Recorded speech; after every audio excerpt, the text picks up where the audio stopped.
Dahanganami Dhamata Diwi Dahanganami Tangkata Diwi Dahanganami Madamidata Diwi Dahanganami Asriyata Diwi Dahanganami Babaya Buddha Dhamya Swapaya Shi'i Diwe miala dwaro Meda no yigo Anami do di kanami ti uji kayu goro wai Dhamata Dayano miyadu i Diwe Imiala dwaro Meda no yigo Anami do di kanami ti uji kayu goro wai Tangata Tangaro Yesin tu miya tu ni, tiwe, ini adalah suatu meda ro yigo, hanabi dodi kanami ti uji kayu goro wai, mara bidata, apa unyati, ame dota thadu i, tiwe, ini adalah suatu Meda ro yigo Hanabi do di kanami ti ufi kayu garo wai Asriyata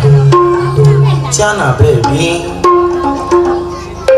Tuante soma Bido budo Taganyo kuyono jong siyato uing daga upadisa Uti basen baliye Sai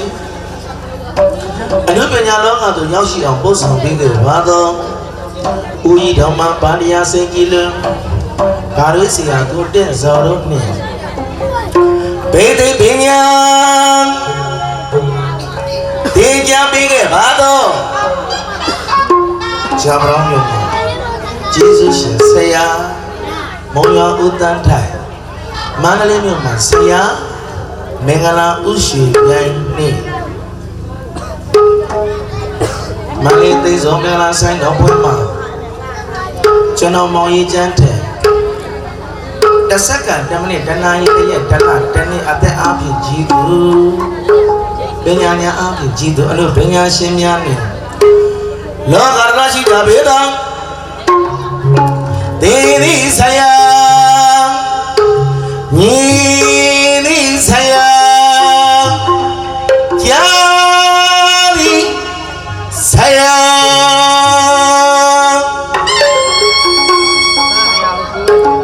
Saya takkan anda tahu. Tiwi ini orang orang mita lo yego. Adik akan yang pade. Pede jeno dengan moyi jama. Kanami diubi kayu garabai asyik miam.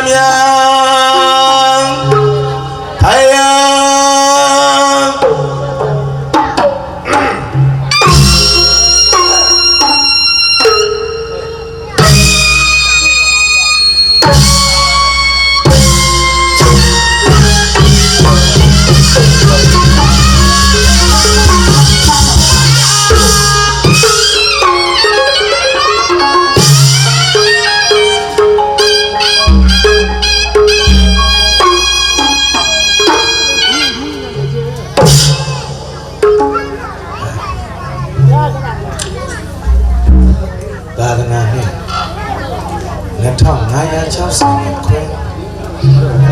ခရစ်နှစ်2024လူတို့ဤကောဇာမမတက်ကလေး1385ခုနှစ်တွင်မှာကျင်းပဘုသောရှင်ပြုနာသာအလူတော်မင်္ဂလာပြည့်တရားတော်နဲ့ပြည့်ကြတော်ပါခေမွန်ကြီးစေပါအနန္တောနန္ဒ5ပါးဥထိတ်ထားလျက်ဒီနေ့မန္တလေးတိုင်းဒေသကြီးညောင်ဥခရိုင်ကြာပရောင်းမြို့နေလက်ပပြားကြီးရွာနဲ့နှစ်ဖက်မိဘများဖြစ်ကြတော့အဖဦးအောင်ရှင်အမိဒေါ်စေတီအဖဦးကျော်အမိဒေါ်လာကြီးဦးကျော်ကဘယ်ရပါလိမ့်ဗျာဆောနာကကျွန်တော်လာနှုတ်ဆက်တယ်ထင်တယ်နော်ဟုတ်တယ်နားလေကဲအလွတ်မှကြီးမိခင်ဒေါ်လာကြီးရအောင်ဟုတ်ရှိဦးတင်ကအမှုတော်ထားယူပေါ့သာသနာဒိုင်ကဥပဒစင်ကဘယ်ရပါလိမ့်ကျွန်တော်ပို့ခဏခဏဆက်ရှာတယ်အဲ့ဒါတွေး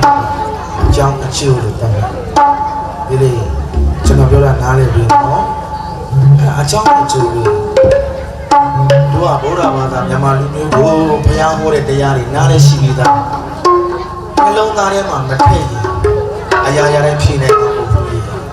ပဲတွေ့အဲ့တော့ကုမလာစိန်ဟုတ်စပါရအာနာအလို့မာဒီဝကထားလို့ဘယ်ရပါလဲအလို့မာလို့စတဲ့ကျေးဇူးတင်ကြပါအဲ့ဒီအကူကြီးကောအမကောဘုန်းခဏခဏဆက်ရှာကျေးဇူးတင်နေ။ဘောင်ရကြကတော့တန်ဖိုးထားပြီးတော့တတိတစားလွတ်ဆောင်ပေးပါရစေ။ဘာသာအတိတ်ကာလအတိတ်နဲ့ပြောရင်တော့ကုလားစေကုသိုလ်များများလို့ကိုယ်အတွက်တန်လျာရိတ်ခါလို့ပါအောင်ကုသိုလ်များများလို့ပါ။ဒီမိုက်တော့ကတည်းကကုသိုလ်များများလို့ဒါပဲမှာကြပြရစီကြင်ထား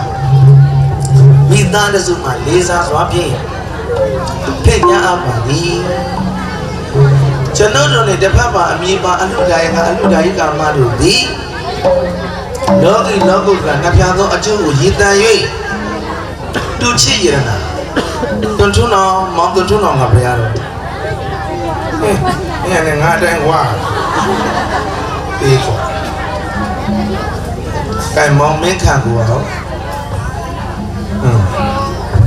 တုတ္တလည်းကသူကလေမောင်တုတ္တလည်းဒိဋ္ဌိမကောင်းမှုကောင်းတယ်သိကြနောက်ကြသူ့လူမိသေးတာအဲ့ဒါလေးရတယ်အဲ့တုတ္တလေးလည်းနှုတ်ဆက်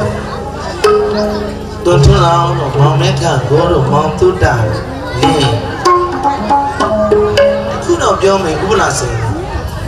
တို့လည်းမပြားကပြိတ္တတွေအားလုံးပဲအလူရှိနေသားစီလေးလေးစားစားပြင်ပြမရစီဗျာအချောက်ပုတ်ပါမောင်ရှင်သည်ကျွန်တော်ခဏခဏလည်းပြောတယ်။ဒါပေမဲ့ပွဲတွေနေတော့ဒီနေ့လည်းကျွန်တော်နှစ်ပွဲငါထား။အခုမောင်သေးစော်နဲ့ကျွန်တော်တကယ်ချင်းနဲ့နံပါတ်1ပထမပွဲမှာဒုတိယတစ်ပွဲချန်တယ်။ခဏခဏလည်းပြောတယ်တိုင်းမောင်ရှင်ထိုင်။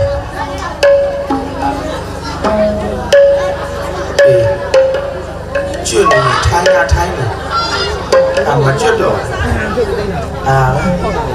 ကိုင်တော်ပြိတ္တာဒီအားလုံးအာယုံဆိုင်ပြီးစမ်းပါဗျာအချောင်းဟုတ်ပါ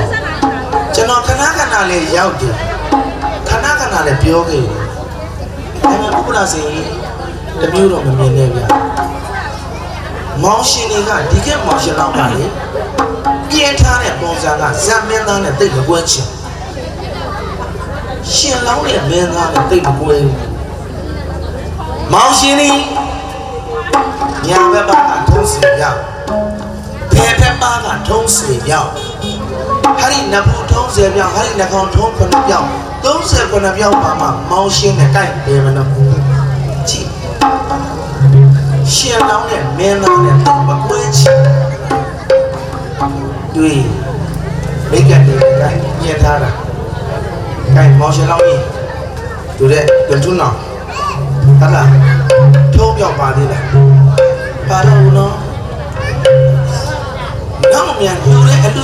များများရှိအဲ့ဒီလက်ပြားမှာအလူကြီးများနေဦးမှာပါဗျာထုံးပြောက်ကလေးတွေထုတ်ကြစမ်းပါဘာလို့တော့ဒါအကြီးကထောက်လို့ရှင်ပြူကြီးဟဲ့ဒီမောင်ရှင်လောင်းနဲ့ဒီအလူတော်မင်္ဂလာပွဲနဲ့တွဲလို့ဥပလာစိန်ဒီမန္တကြီးထုတ်ပြီးဒီလူကြီးလို့ဝမ်းသာစရာကောင်းတယ်သူ့ပညာတော်တယ်အလို့မှတော်ခံထားတယ်အဲမောင်ရှင်လောင်းတွေကရှင်လောင်းနဲ့မတူတော့မင်းသားနဲ့တိတ်မချတော့ဒါလေးတော့တွေ့တယ်ဗျာကျွန်တော်လေးစားလုံးလို့ဒုပရိသတ်များပြောပြခြင်းဖြစ်ပါဘူးခိုင်းမောင်ရှင်ကြီးညဘက်ပါကထုံးစင်ပြောင်းဘယ်ဘက်ပါကထုံးစင်ပြောင်းနဘူးထုံးစင်ပြောင်းဟာဒီနခေါထုံးခုနှစ်ပြောင်း38ပြောင်းပါမောင်ရှင်ဘာလို့တို့ကိုင်ထားလေးဥပလာစိန်ကောအလို့မှတော်ခံထားလွယ်ကောခိုင်းဓမ္မထလုံးပေါ့ဗျာမန္တတစ်ခုပြုတ်ရင်ဘာပါဖယားကဖယားစင်မပါဘူးလားထွက်အလူတစ်ခုပြုတ်ရင်ကျွန်တော်စင်လေးစင်လို့ပြောပြီးသားစင်လို့ပြောတာကိုကျွန်တော်လိုင်းပေါ်ကအဝေးပါခံရတယ်ဟုတ်ပါဘူးဗျာဟုတ်ပါပြီဖယားကမှာသူ့ပင်များတော့လေတို့ကစာအယဆိုတာကစက်နဲ့ပြောရတယ်ဖယားစင်တရားစင်တန်ခါစင်အဲ့ဒါဘာစင်တော့ဟုတ်လားတို့ဦးကြီးများထိုင်တာကဘာစင်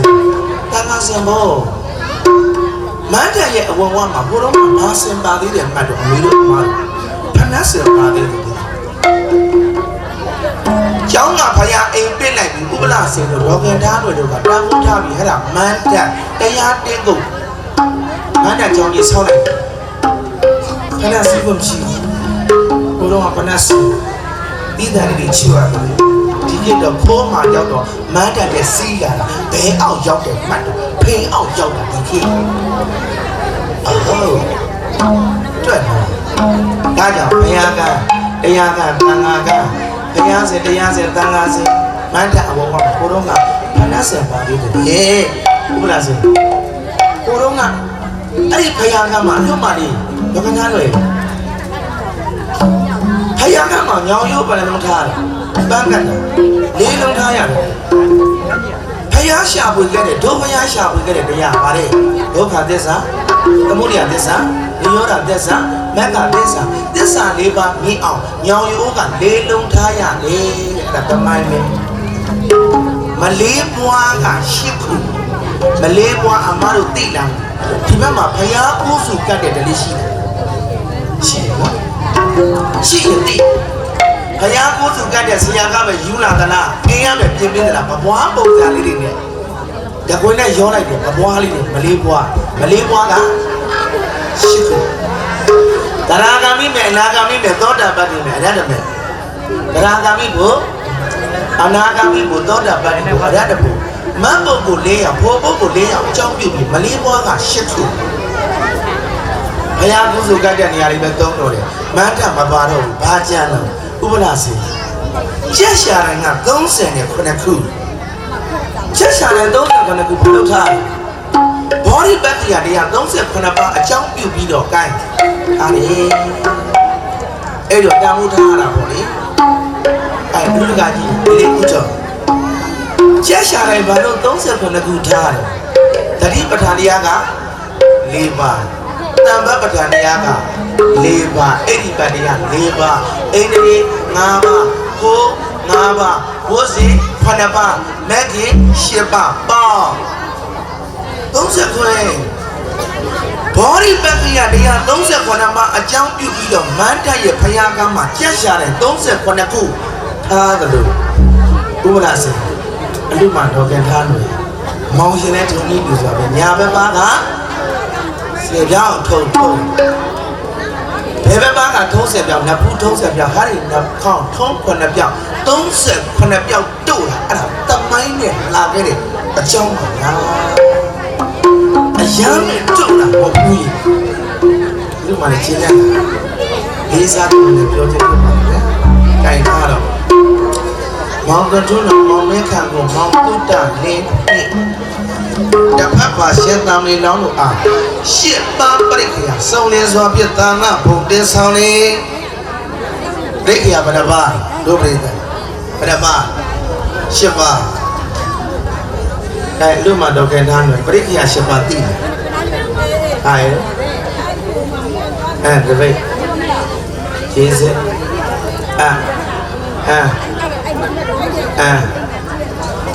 ရလူမှလည်းရှင်းတယ်အရမ်းမေးတာမဟုတ်ဘူးရေမြန်မာနိုင်ငံမှာအလူတွေလည်းတောက်တောက်လည်းပေါ်ပါရှင်ပြုဝဲအခမ်းအနားပရိက္ခယာ7ပါးပွဲတိုင်းပါပရိက္ခယာ7ပါးမသိလဲနဲ့လူနေတဲ့အလူတွေဥပလာဆိုအများကြီးကျွန်တော်ကတော့လေးလေးစားစားအခြေခံတွေပြန်ပြီးတော့ပြောပြီးဒါကိုတချို့ကဝေဖန်အောင်မှာအလူရှင်မေးလို့အလူမလေးမေးလို့စိတ်မဆိုးနဲ့တော့မဖြေတတ်လို့ဘာမှမဖြစ်ဘူးလေပရိက္ခယာ7ပါးတော့သိအောင်တော့နောက်အလူရှင်တွေလူကြတို့အလူရှင်တွေတို့ငါတို့တခါလည်းပြောခဲ့ပြီနံပါတ်1ပါတဲ့ဧကတိဘုရားဟောရဧကစီလို့လည်းခေါ်ဟုတ်လားဆရာနံပါတ်1ပါတဲ့ဧကတိနံပါတ်2သင်္ဖန်ဧတတိမှတ်လိုက်စမ်းပါဗျာတို့ဘုရားကတတ်မှတ်ပေးလိုက်တာဘုရားသားတော်တွေလည်းအရှက်ကာဝယ်ဖို့ရှေ့ကအထက်ကြီးထပ်ထားတာဘယ်နဲ့ထပ်တယ်ကိုတက်တွေ့အဲ့ဒီသင်္ဖန်ဧကတိသင်္ဖန်နံပါတ်3ခမန်းကျုပ်နံပါတ်4ဒွိကုတ်ရဟန်းလို့ပြောရင်နှစ်ထပ်သင်္ကန်းကြီးကဲစာအရဆိုတော့လေးဒွိကုတ်နံပါတ်5အနဲ့အချီတွဲလေးနံပါတ်6ရေစစ်နံပါတ်9တပိတ်နံပါတ်10တင်ထုံတာကဲရက်တော်ပါလားထိပါလားဖဏပါမပါပရိက္ခယာ7ပါးကိုမသိဘဲနဲ့တူးနေတဲ့အလို့ရှိတယ်အများတို့ကဒါလေးတွေအခြေခံပြန်ပြောပြပါအေးပိဿများကဘုမနေတယ်နော်ဧကတိသင်္မိုင်းခါရီဒီတုအဲ့ဒါအကြီးရေစင်တပိတ်တင်တုံးတာနပါပရိက္ခယာ7ပါးကအဲ့ဒါကြီးအလူကဥပဒစီပရိက္ခယာ7ပါးတူရတဲ့အကျိုးအလူရှင်တွေဘယ်ကဲ့သို့အကျိုးရတယ်မှတ်တယ်နိဗ္ဗာန်ဝင်တဲ့ချိန်ကျရင်အော်တိုကျွတ်တောင်းတယ်ဘယ်စာကလာအလူမှတော်တင်ထားတယ်စီဝရဒါနပြုတ်တဲ့ကလာတော့ကိုင်းလူကဥပလာဆိုယောက်ျားဖြစ်တော့တို့ပရိက္ခယာ7ပါးလူရတဲ့အလူရှင်ယောက်ျားတွေဘာတွေရတัจ जा ဗုဒ္ဓသာမဏေတာကိယဇာယဟန်မြတ်အားလျောက်ပတ်တင်ဆောင်ဝိတေပန်းကိုလူတန်းသိသူယောက်ျားမူကဖုံးလူစီနော်အိဟိခေါ်၍ဝါတော်တတိ60ရှိသည်မထေအလလွန်တီများ၍ရှစ်ပန်းပရိက္ခဝေပိကံလေးပြာအာတော်တန့်စင်ရုံးလေဘုရားဆိုကျွန်တော်ပြောတာပါလေပရိက္ခယာ7ပါးလူဝါသည်အကျိုးသည်နိဗ္ဗာန်ဝင်တဲ့ချိန်ကြရင်ဒီလူဝါသည်အကျိုးကြောင့်အာတော်ပုံကန်းနဲ့တိုက်လူစင်စစ်ပင်ဖြစ်နေတာမူတဲ့ဆာမောက်စိတ်ကြီးရှိရင်လည်းအလူတကာကြီးအော်တိုပဲပြီးသားနိဗ္ဗာန်ဝင်တဲ့ချိန်ကြရင်တခါတည်းအော်တိုကျွတ်တန်းဝင်မှာဒီလူဝါတဲ့အကျိုးအလို့ပါလေအမျိုးသမီးမိန်းမရောဘာရလဲပရိက္ခယာ7ပါးလူဝါတဲ့အကျိုးသင်္ကန်းပါသေးတယ်သင်္ကန်းလူဝါတဲ့အကျိုးအလို့ပါအမျိုးသမီးမိန်းမတွေရတဲ့အကျိုးမှတ်လိုက်စမ်းပါဗျာနိဗ္ဗာန်ဝင်တဲ့ချိန်ကြရင်ဘာကြီးဝတ်သွားရမှာလို့နားထောင်ကြည့်မနောစင်ပြူမိမ့်မမူကားရွှေစမူရီဥတ္တချိန်စစ်တထောင်နတ်ကဆောင်ရထိန်ပြောင်စင်တဲ့လေကွမ်းစားညာခါတစ်တိတ်ရဲခေတနာဘာဝိတာနေမုဒ္ဒဆက်တဲ့ရေတွက်စစ်တော့ကျွလိယရနာသိရာရာကိုကောင်းစွာငွေကြိုချုပ်တည်ထိုး၍မဟာလာဒတာစာအလူမလေးဘလောက်တန်ရမှတ်တော့အဖိုးကိုထိုက်ပဲအဲ့ဒီမဟာလာဒတာစာချုပ်ကိုတော့ကရှင်းပညာရှိတွေကစာဆိုရတမိုင်းပြုတ်နေတာဗါတဲ့ရက်ကြာက4လလက်ခါကတသိန်းကိုတော့ကကိုပေါ့နော်ရွှေပရင်တဲ့900အဲ့ဒီထော်တန်းစာမဟာလာဒထော်တန်းစာအခေါင်တုလို့မိမ့်မမြတ်လို့ဝစ်စင်ရရအဲ့ဒီမဟာလာဒထော်တန်းစာကိုအခေါင်နမိတ်အောင်ဘိသိတောင်နိဗ္ဗ ဗ္ဗာန်ဆန်းတဲ့များဒီလူမှာတော့ခင်ထားတွေသင်္ခါဌာနအကျိုးပါလေတို့ဥပလာစေနေနိဗ္ဗာန်ဝင်တဲ့ချိန်ကြရအာသောကုန်ခန့်တဲ့ပုဂ္ဂိုလ်ကြီးတဲ့ကျွတ်တော်ဝင်မှာမဟုတ်ဘူးလူစစ်စစ်နဲ့ကျွတ်တော်ဝင်မှာပရိက္ခာရှက်ပါလူရတဲ့အချုပ်ဇီဝရဌာနပြုတ်လာတာလူမှလေးမဟာလာတာတဆာဝတ်ပြီးတော့နိဗ္ဗာန်ကိုဝင်မဲ့ချိန်ကြရင်တခါတည်းအော်တိုကျွတ်တော်ဝင်တယ်ဒါပဲမဟာလာတာတဆာလူလည်းဝတ်ကိုရှိနေဟုတ်တယ်နော်အဲ့တော့ကိုင်းဒီအတိတ်လေးနဲ့အလူတကာအလှမှာရှင်ပြုခြင်းမှာပရိက္ခာရှက်ပါကအဓိကကြလို့နိဗ္ဗာန်ဝင်တဲ့ချိန်ကျအော်တိုအကျိုးပေးတဲ့အတွက်ဥပလာစေဒါလေးတွေတော့ကိုင်းတမန်တန်လို့မျှဝင်လိုက်ပါရစေပရိက္ခာရှစ်ပါးသိအောင်တော့လူကြဒါပဲလေးလေးသာပြောပါရစေဗျာဒုမအလယရနာမရှွလာရေဝေဟုတ်တယ်နော်ရှွလာရေဝေဘယ်ရပါလဲမရှွလာရေဘာတမီလေးအေးမခင်တရာကျော်ကဘယ်ရပါလဲမခင်တရာကျော်ကဘောအနေပစီတလေးစီခိုင်တာတဖတ်ပါအမိပါဒုမအလယရနာတို့အားကာဏဝိဇနာမြန်နာတာမင်္ဂလာစင်ရင်ပြဖယားအမှုရှိသောဘေတန်ဃာ45ပါးတို့အားတဆောတော်များလူပွဲဝိတုဇက်ကလူတန်းပြအရှင်သူများတို့ဟောကြားသောအလူရင်ဇက်ချာပေတရားတော်လူတစ်ခွနာယူပါမည်အိဆန်နဲ့ပြကြားပြပါဗျအလူတော်မင်္ဂလာစင်စဉ်ကအကျိုးတရားဓမ္မသဘင်က1385ခုနှစ်ညတော်လာပြီတော့7ရက်နေ့ည9နာရီချိန်တွင်ဘာဒနာဓမ္မဥဒ္ဒါဟုတ်တယ်နော်သာသနာ့ဓမ္မစရိအကမကာဏဝါစကပန္တိတာတိုင်းတန်ခနာယကမြတ်ရွှေပူဇာတင်တဲ့ကြောင်တော်မျိုးဆရာတော်ဘုရားကြီးမှနိဗ္ဗာန်ရောက်တော်တရားတော်များဟောကြားအလူကျိုတရားဓမ္မတွေဟောကြားပြီးဖြစ်ပါဗျာနိဗ္ဗာန်မနဲ့လူတော်မင်္ဂလာနေ့ရမြတ်က1385ခုနှစ်နတ်တော်လာပြီးတော့73ရက်နေ့လူတော်မင်္ဂလာပွဲစာပွဲမှာနတ်တော်လာပြီးတော့14ရက်10ရက်တလပိုင်း2024ဗုဒ္ဓဟူးနေ့လူတော်မင်္ဂလာဓမ္မတပည့်ပွဲကြီးကျင်းပပါသည်ဣကံပြောပြခြင်းကဆိုင်ကြောင်တော်လေးကျက်တီဆောင်မလေးသိစောမင်္ဂလာဆိုင်တော်ပွဲနေမင်းသမီးဟုတ်တယ်ဒါမင်းသမီးကေခိုင်ချစ်ဆိုင်မင်းသမီးတွဲဖက်တဲ့ခါမှာခိုင်မှာအဘိဓိကဘိဓိတော်မင်္ဂလာခန္ဓာကျွန်တော်ဘိဓိမင်္ဂလာရေးချမ်းမှာရေးစင်သွန်အောင်ပေးပါဗျာတမှုထားရပါဤမင်္ဂလာဤမန်းကြကတော့ကိုင်းလေးလေးဦးကျော်အမေဒေါ်လာကြီးတို့နေအိမ်တော်မင်္ဂလာမတ်တပ်တို့ပေါ့ဗျာဒီကံပြပြချင်းကိုဤအိမ်ကိဟာမတ်တပ်တော့မှာကိုင်းတမိုးထားပြီးဆိုင်ရရောက်လာပါဗျာအဝင်လေးမင်းသမီးလည်းရောက်လာပြီလေးလေးဘိတ်တင်လည်းကျွန်တော်ရောက်လာပြီဗျာတန်ထွက်လေတမိုးထားပြီးတော့မင်္ဂလာကြီးကြည့်ရအောင်အောင်လေတို့အောင်ဆိုရပါလေအောင်မရအောင်မရဲ့လေတိမ်မောင်ရပါအောင်လေအောင်ရဲ့လေအဲ့ဒါအောင်ရလေ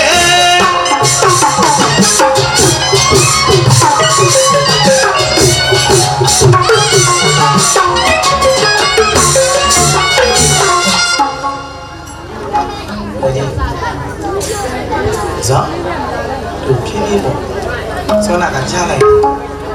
ကျုပ်ဖိစာဖတ်လို့ပြောချင်တဲ့စကားမပြီးသေးဘူးမင်းသမီးခိုင်းပါတော့ဒီဗမာရောက်ရင်အဲ့ဒါဒုက္ခတမျိုးဗျာအဲ့တော့ဘာကြောင့်ဒီမှာဘိသိက်ငါပြီးတော့ဘိသိက်ကိုအခမ်းအနားမှုသဘောထားနေတာဟုတ်ပြောတယ်ဒါပြီးရင်ဆိုင်ရတီးပါတော့မယ်ဗျာဒါပြီးရင်မင်းသမီးကပါတော့မယ်ဗျာဘိသိက်ပြောတာကြနားမထောင်ကြဘူးကျုပ်တို့အခမ်းအနားမှုများမှတ်နေတာဟုတ်တယ်ဆိုတို့ကဟိုစနေရှိုးမှာထွက်တော့ရှေ့ကလူရှင်တော်လိုပဲအနောက်စားဖြစ်ဟိုကျုပ်ဘယ်ဘွဲမှာပြောဒီဘွဲမှာအာယုံပေါ်လာဘိသိက်လို့နားထောင်ပြီးပါဗျာအဲ့အမီတို့မှဘာဘူးလဲတခုတော့ပြောမယ်ပန်းပွန်များလို့ပဲငုံချင်းပြငုံညံပွင့်ချင်လို့အဲ့ဒီပန်းမဖြဲနဲ့မလှတဲ့ပန်းဖြစ်မှာ ထိုနည်းလူစားပဲမင်းသမီးခိုင်းရမယ်ချင်းဥပလာစခိုင်းမှာပေါ့မြန်မြန်ကပါတော့မြန်မြန်ခိုင်းမှာတော့မလာတဲ့တဖြစ်မှာကြောက်ကလည်းစိတ်ပုထုစီရဲ့ဒါပြောတာအောင်နေတို့အောင်ဆိုရပါလေအောင်မနဲ့အောင်နဲ့ညနေလိမ္မာရမအောင်လေအောင်ညနေညနေအောင်ရစေ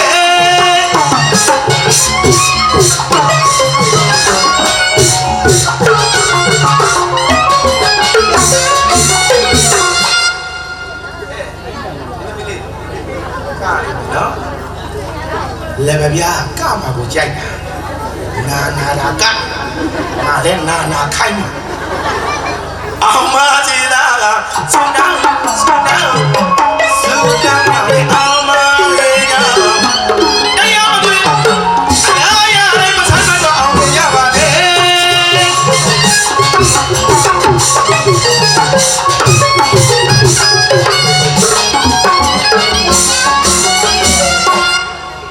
ဆိုင်ပဲလည်းမဲမတင်းနဲ့ငါလည်းမဲမတင်းနဲ့အတူပလာစီကျုံနဲ့သူ့အတူမဲနေရတော့တန်းတယ်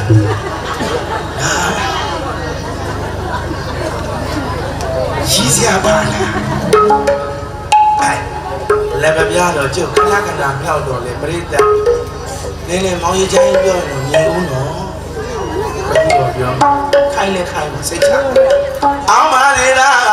စူတောင်းရောက်ရင်အောင်ပါလေလားတရားမတွေ့အရာရာလေးမဆိုင်မတော့အောင်ရပါစေ